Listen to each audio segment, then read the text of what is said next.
অনেকে বলে থাকে বিয়ের আগের ভার্সেস বিয়ের পরে, অর্থাৎ বিয়ের আগে হাত ভরে মেহেদি দিতে পারে কিন্তু বিয়ের পরে হচ্ছে এটা ওটা কাজ নিয়ে ব্যস্ত থাকে চাঁদ রাতে। কিন্তু আমার দিকে কিন্তু পুরোটাই উল্টো। আমি যেমন বিয়ের আগেও হাত ভরে মেহেদি দিয়েছি, আলহামদুলিল্লাহ বিয়ের পরেও আমি হাত ভরে মেহেদি দিতে পারছি। এটাই হচ্ছে আমার কাছে সবচেয়ে বড় চাওয়া। সো হ্যালো, আসসালামু আলাইকুম, কি অবস্থা সবার? This is happy from Happy's daily blog. যেহেতু আজকে চাঁদ রাত, তো চাঁদ রাতে অনেক দায়িত্ব থাকে আমাদের। যদিও আমার শাশুড়ি আমাকে করতে দিতে চায় না, শ্যামাই আমি রান্না করতে চাইছি, তো সে বলছে সে নিজে রান্না করবে। তো আমি বললাম যে না, আমিই রান্না করব। জানি না আমার রান্না করতে অনেক বেশি ভালো লাগে, সেক্ষেত্রে আমি আমার মাকে বললাম যে না মা, আমি রান্না করব। যেহেতু আমার স্বামীর জন্য বা আমার পরিবারের জন্য রান্না করব, সেক্ষেত্রে আমি রান্না করে খাওয়াতে অনেক বেশি পছন্দ করি। তো আমি আজকে ২ রকমের সেমাই রান্না করব। একই লম্বা সেমাই দিয়ে, একটা হচ্ছে দুধে ভেজানো সেমাই, আরেকটা হচ্ছে ঘি দিয়ে ভুনা সেমাই। যদিও ভুনা সেমাইটা আমার কাছে পারফেক্টলি হয় না, তারপরে আমি আজকে চেষ্টা করেছি ভুনা সেমাইটা ঠিকঠাক মতো করার জন্য।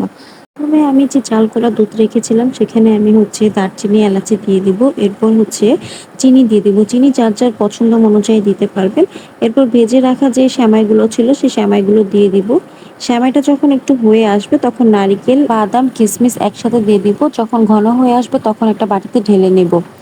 এরপর হচ্ছে রান্না করব ভুনা সেমাই। ভুনা সেমাইটা হচ্ছে প্রথমে কড়াইতে আমি ঘি দিয়ে দিব। এর মধ্যে হচ্ছে এলাচি, দারচিনি, তেজপাতা দিয়ে দিব। এরপর এটার মধ্যে পরিমাণ মতো পানি দিয়ে দিব। পানি দেওয়ার পর হচ্ছে চিনি দিব। চিনিটা যে যার যার মতো অনুযায়ী দিবেন। আমি আবারও বলছি, চিনি হচ্ছে আমি এখানে ২.৫ চামচ ইউজ করেছি আধা প্যাকেটের জন্য। তো সেক্ষেত্রে হচ্ছে আমার বাসায় একটু চিনি বেশি খায়, তো আমি চিনিটা বেশি দিব। তো এরপর যখন পানিটা বলক চলে আসবে, বলক চলে আসার পর হচ্ছে আমি এখানে যে ভেজে রাখা সেমাই ছিল সেগুলো আমি এটাতে দিয়ে দিব এবং অনবরত লাড়তে থাকবো। সেমাইটা যদি আমি অনবরত না লাড়ি তাহলে হচ্ছে দেখা যাবে নিচের দিকে লেগে যাবে আর পুড়ে পুড়ে একটা গন্ধ সৃষ্টি হবে। তো সেক্ষেত্রে আমি অনবরত লাড়বো এবং লাড়ার পরে হচ্ছে আমি এখানে নারিকেল বেশি করে দিয়ে দিব।